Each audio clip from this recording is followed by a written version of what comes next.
Info. Est-ce qu'il faut signer avec une main en particulier? En langue des signes, on a une main dominante et une main dominée. La main dominante, c'est en général celle avec laquelle vous écrivez, celle avec laquelle vous êtes le plus à l'aise. Et la main dominée, c'est l'autre. Puis il y a une chose d'essentielle à savoir, c'est pour construire son discours, on doit toujours utiliser la même main dominante et la même main dominée. On ne peut pas signer crêpe sucre. Ça marche pas.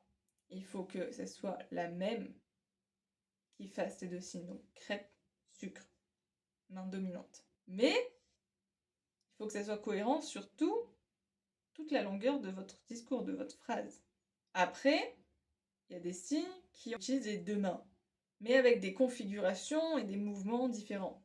Alors, ce qu'il faut savoir, c'est que la main dominante sera toujours celle qui fait un mouvement, lorsqu'il y en a une qui bouge et l'autre qui bouge pas.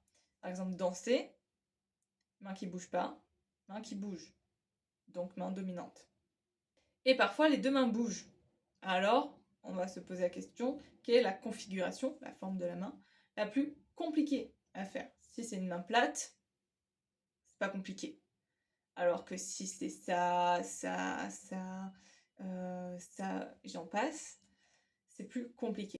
Par exemple, le signe surf, qui ressemble un peu à danser, mais on danse pas sur la planche de surf.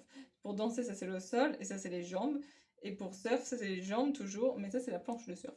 Et la planche, elle bouge. Ce qui fait que la main du dessus bouge aussi. Sauf que la configuration la plus compliquée, c'est celle-là. Main dominante. Voilà, j'espère que j'ai pu vous aider. Et à demain!